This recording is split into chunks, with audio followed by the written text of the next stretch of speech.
आजको यो 3 मिनेटको समयमा दुईटा कुरा राख्न चाहन्छु।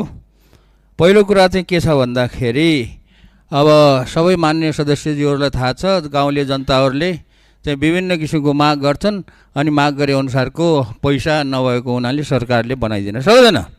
अनि यो सदनमा चाहिँ माननीय सदस्यज्यूहरूले हाम्रो ठाउँमा चाहिँ हाम्रो गाउँमा टेलिफोन पुगेन, मोबाइल पुगेन, अनि चाहिँ के अरे इन्टरनेट पुगेन भन्ने माग गर्नुभएको छ। त्यो चाहिँ के छ त म भन्न चाहन्छु भने त्यो माग चाहिँ पुर्याउन सक्ने माग हो सरकारले।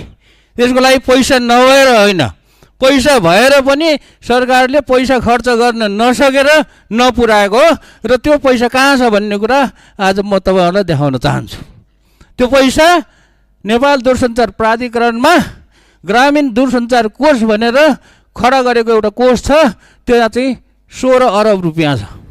अहिले छ, सरकारले कुनै बजेट छुट्याउनु पर्दैन के, गाउँ गाउँमा टेलिफोन लैजानुको लागि, इन्टरनेट पुर्याउनु, त्यही पैसा खर्च गरेर अनि सञ्चार मन्त्रालय मार्फत त्यो चाहिँ हामीले पुर्याउन सकिन्छ।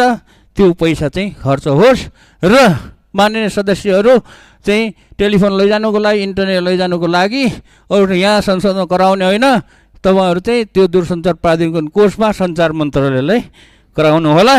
त्यो कोष चाहिँ कसरी खडा भएको हो भने त्यो कोष चाहिँ 2053 सालमा खडा भएको हो र 2% तपाईँले तिर्ने टेलिफोनको प्रयोग गर्दाखेरि तिर्ने पैसाको 2% तपाईँले 1000 रुपियाँ चाहिँ खर्च गर्नुभयो भने 20 रुपियाँ त्यो कोषमा जम्मा हुन्छ।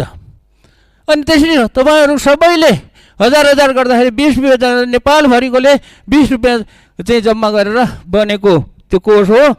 त्यो कोष चाहिँ त्यहाँ छ, त्यहाँ चाहिँ जानु होला भन्ने चाहिँ म अनुरोध गर्दछु।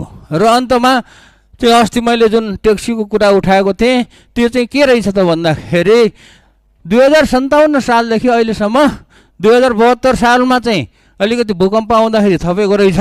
2057 सालमा चाहिँ करिब 7500वटा ट्याक्सी दर्ता रहेछ र 2072 सालमा भूकम्प आएपछि 1500 थपेको रहेछ र जम्मा चाहिँ 9000 चान्चुन ट्याक्सीहरू दर्ता छ। अनि सरकारले त्यो ट्याक्सी दर्ता गर्ने सङ्ख्या नबढाइदिएपछि त्यहाँ चाहिँ सिन्डिकेट प्रथा लागू भएको रहेछ। अब 2057 सालदेखि अहिलेसम्म जनसङ्ख्या कति भयो काठमाडौँको?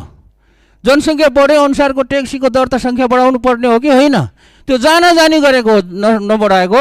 त्यसैले यो ट्याक्सीको सङ्ख्या दर्ता गर्ने सङ्ख्या बढाइयोस्, स्वरोजगार त्यसबाट सिर्जना हुन्छ, त्यो स्वरोजगारीहरूलाई चाहिँ एउटा मौका दियोस्। यही हो मेरो भन्ने कुरा। ल, धन्यवाद छ।